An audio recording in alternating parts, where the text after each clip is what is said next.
Introduction. When we observe a plant, then we see that every plant has roots, stem, and leaves.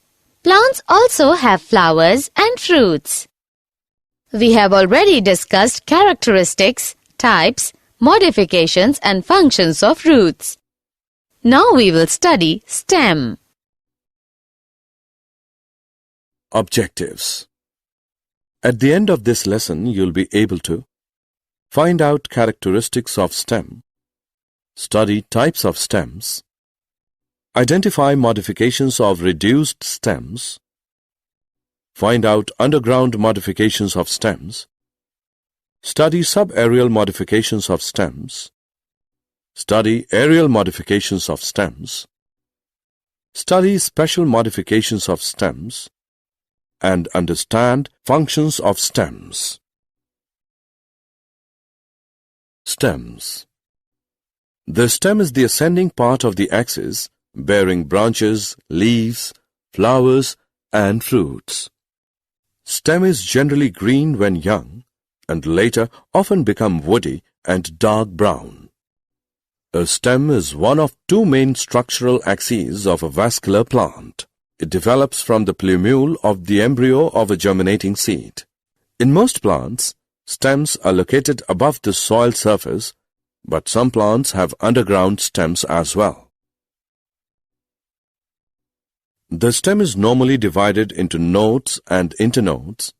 The nodes hold buds which grow into one or more leaves, inflorescence flowers, cones, or other stems, etc. The stem bears buds, which may be terminal or axillary. A young undeveloped shoot with an immature axis having a growing point surrounded by many closely packed tender leaves is called bud. Branching of stem. The mode of arrangement of branches on the main axis of stem is known as branching. The two principal types of branching are lateral branching, dichotomous branching. Lateral branching. When the branches arise from the sides of the stem, the branching is called lateral. The mode of branching in which the growing point does not bifurcate. The branches arise from the axillary buds of the nodes. It is of two types: racemose, chymose. Racemose. When the stem indefinitely grows by the terminal bud, the lateral branches of the main stem are arranged in an acropetal succession, produced successively towards the apex, with the older branches towards the base and younger ones towards the apex. As a result of this branching, the plant appears conical or pyramidal in shape. Chymose. When the growth of the main stem is definite, the main stem produces lateral branches which grow more vigorously than the main axis. As a result of this branching, the plant spreads out above and becomes more or less dome-shaped. Chymose is of three types: uniparous chyme, biparous chyme, multiparous chyme. Uniparous chyme. A chymose type of branching with only one lateral branch produced at a time. It is known as monocaseal or sympodial. It shows two distinct types, namely helicoid and scorpioids. Biparous chyme. When two lateral branches develop at a time, the branching is said to be biparous or dicasial. Example: Datura, carissa. Multiparous chyme. When more than two branches develop at a time, the branching is said to be multiparous or polycasial. Example: Euphorbia, Croton bonplandianums. Dichotomous branching. When the terminal bud bifurcates, producing two branches in a forked manner, the branching is called dichotomous branching. It is common among the cryptogams and also in some angiosperms like screwpine, pandanus, clinogyne dichotoma, etc. Modifications of stem. Change in form to perform functions other than normal is called modifications. On the basis of habitat, stem can be modified into three categories: underground modification of stem, subaerial modification of stem, aerial modification of stem. Underground modifications of stem. The underground stems, by being situated below the surface of the soil, protect themselves against unfavorable conditions of weather and the attack of animals, and serve as storehouses for reserve food and in vegetative propagation. Their stem nature can be distinguished by the presence of nodes and internodes, scale leaves at the nodes, axillary buds in the axils of scale leaves, and a terminal bud. The underground stems are of four types, namely rhizome, tuber, bulb, and corm. Rhizome. A rhizome is a thick horizontally growing stem which usually stores food material.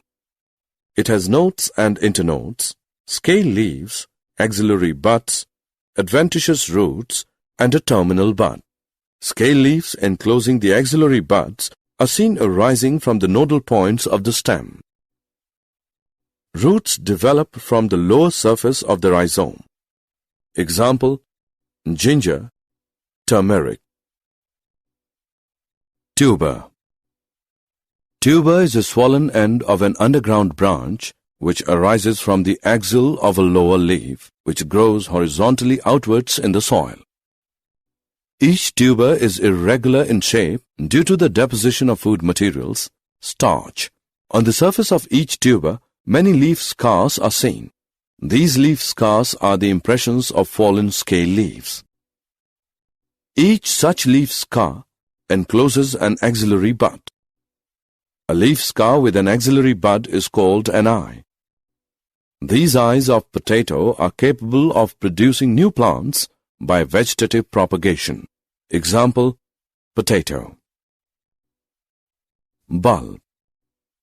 In bulb, the stem is reduced and shown by a short disc. The lower surface of the stem produces many adventitious roots. Examples: onion, garlics. In bulbs of onion, garlic, etc., the inner leaves are fleshy, while the outer ones are dry. This is called as tunicated bulb, since the concentric leaf bases form a complete covering or tunic. The apical bud of the bulb produces shoot. Corm. A corm is a greatly swollen underground basal portion of an erect stem. The swelling is due to the storage of reserve food material. It bears scale leaves and axillary buds. At the end of the growing season, the aerial parts die. In favorable conditions, usually one axillary bud near the apex develops into a new shoot utilizing the food reserve material in the old corm. The new plant produces a new corm at its base. The earlier corm shrivels off. Examples: colocasia, amorphophallus. Subaerial modification of stem. In some plants, the subaerial stems are modified for the purpose of vegetative reproduction. Subaerial modifications are of the following types: runner, stolon, sucker, and offset. Runner. The runner rises from the base of the stem as a lateral branch and runs along the surface of the soil. It develops distinct nodes and internodes. At each node, the runner produces roots below and leaves above. In this way, many runners are often produced by the mother plant, and they spread out on the ground on all sides. If any accidental injury results in the separation of a runner, the severed parts are capable of leading an independent existence. Examples: oxalis, fragaria, centella astatica. Stolon. A stolon has lateral branches called stolons originate from the underground stem. The stolons grow horizontally outwards for a varying distance in the soil. Ultimately, their end terminal bud emerges out of the ground and develops into a new plant. A runner, sucker, or any basal branch which produces roots is called a stolon. Example: colocasia. Sucker. A lateral branch arising close to the ground level, traveling underground for some distance, turning up at its end, and producing a new plant is a sucker. Example: chrysanthemum. Offset. An offset is a short, thick runner-like branch which produces a new plant at its tip. The offsets grow in all directions from the main stem of the parent plant. If any accidental injury results in the separation of these units, each is capable of leading an independent existence. Example: pistia, eichhornia. Aerial modification of stem. In some plants, the aerial stem is modified to perform a variety of special functions. Aerial modifications are of the following types: phylloclade or cladophyle, cladode, stem thorns, stem tendrils, and bulbil. Phylloclade or cladophyle. A phylloclade is a flattened stem of several internodes functioning as a leaf. In Opuntia, the stem is modified into a green flattened structure called phylloclade. On the surface of the phylloclade, clusters of spines are formed. These spines are the modified leaves of the axillary bud. These spines not only check the rate of transpiration, but also protect the plant from herbivores. The phylloclade has distinct nodes and internodes. Example: Opuntia. Cladode. A phylloclade of one or two internode is called a cladode. There are no suitable examples of cladodes because ruscus and asparagus, which are often considered as cladodes, are in reality cladophyles. A cladophyle is a flattened leaf-like stem arising in the axils of a minute, bract-like true leaf. Stem thorns. The thorn is a hard, straight, and pointed structure. Thorns are small, modified stems. In bougainvillea and duranta, the axillary bud is modified into a thorn. In carissa, the terminal bud is modified into a pair of thorns. The thorn sometimes bears leaves, flowers, and fruits as seen in duranta and pomegranate. The thorns not only check the rate of transpiration, but also protect the plants from herbivore grazing. Examples: carissa, duranta, citrus. Stem tendrils. Tendrils develop as modifications of the stem in certain plants. The terminal bud gives rise to a tendril in Cissus quadrangularis, and the axillary bud becomes modified into a tendril in Passiflora. Bulbil. Bulbil is a special multicellular body essentially meant for reproduction. In agave, the floral buds are modified into bulbils. These bulbils get detached, come in contact with the soil, and develop into new plants. In Dioscorea, the axillary bud develops into a bulbil. This bulbil detaches from the mother plant and grows up into a new independent one. Primary functions of stems. Stems have following types of functions: primary or main function, secondary or accessory functions. Primary or main function of stem, it supports and holds leaves, flowers, and fruits.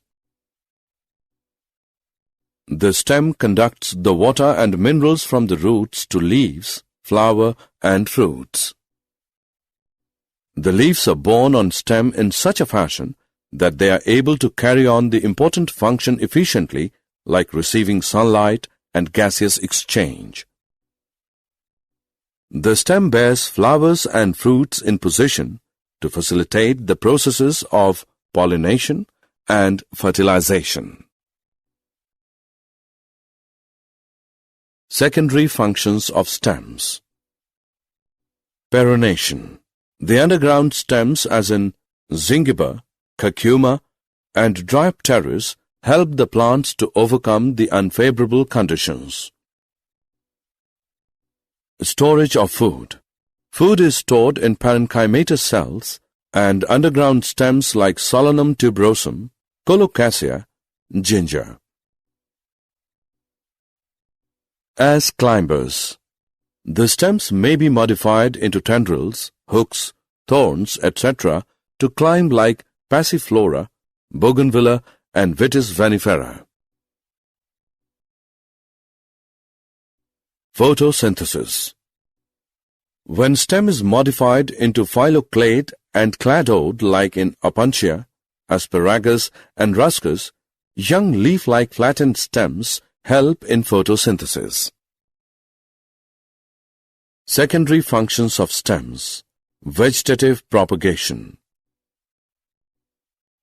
Stem can be used for vegetative propagation, as in case of runners like grass, stolons like strawberry, offsets like Eichhornia, and underground stems like potato, ginger. Secondary functions of stems. Protection against browsing. By developing thorns, stems protect plants from grazing. Did you know?